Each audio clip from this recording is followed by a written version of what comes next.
அரசியல் களம் இன்னைக்கு திராவிட முன்னேற்ற கழகத்தினருக்கு ஆதரவு அலை, மகத்தான மக்கள் ஆதரவு அலை இன்னைக்கு தீவிரமாக இருக்கின்றது. வெற்றியாக திராவிட முன்னேற்ற கழகம் மீண்டும் இரண்டாவது முறையாக ஆட்சியை பிடிக்கும். மாவட்டம் தோறும் போயிட்டு இருக்கீங்க, மக்களோட இது எப்படி இருக்குங்க?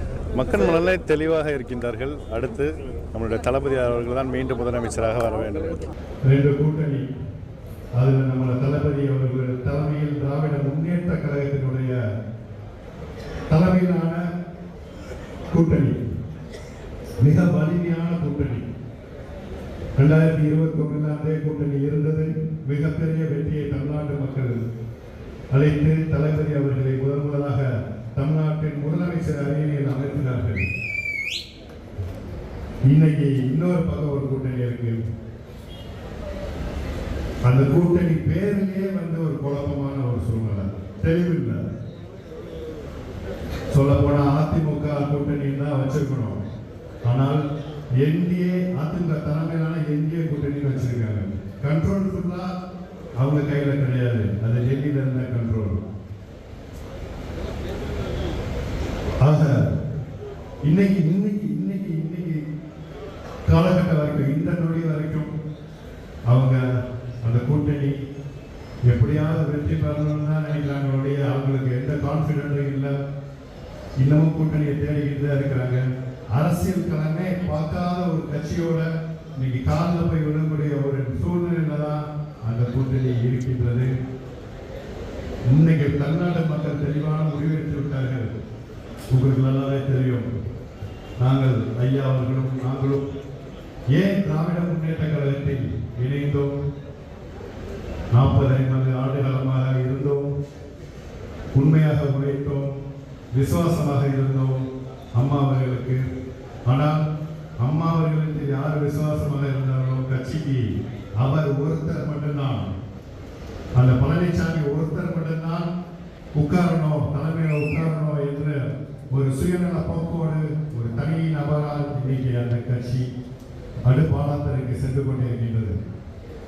அதனால் அண்ணா திராவிட முன்னேற்ற கழகத்திலிருந்து அண்ணா தோற்றுவித்த திராவிட முன்னேற்ற கழகத்தில் இன்னைக்கு இணைந்திருக்கின்றோம் என்றால் பெரியார் வளர்த்த அந்த திராவிட கழகம், அதற்கு பிறகு அண்ணா தோற்றுவித்த திராவிட முன்னேற்றம், இந்த சமத்துவம், அனைத்து கோட்பாடுகளையும் கொள்கைகளையும் இன்னைக்கு தமிழகத்தில் 75 ஆண்டுகளுக்கு மேலாக இன்னைக்கு கடைபிடிக்கக்கூடிய ஒரே இயக்கம் திராவிட முன்னேற்ற கழகம்.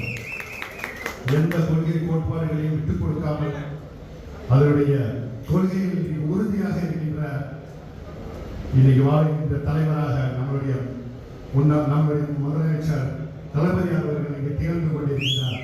இந்தியாவிற்கு எடுத்துக்காட்டான ஒரு முதலமைச்சராக தமிழகத்தை முதன்மை மாநிலமாக உருவாக்க வேண்டும் என்று அயராக உழைத்துக் கொண்டிருக்கின்றார்.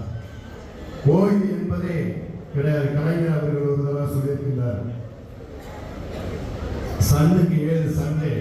சூரியன் ஓய்வே இருக்காமல் இன்னைக்கு உழைத்துக் கொண்டிருக்கின்ற உதய சூரியனாக இன்னைக்கு வாழ்ந்து கொண்டிருக்கின்றார் நம்முடைய தளபதி அவர்கள். அவருடைய களத்தை வளப்படுத்த வேண்டும்.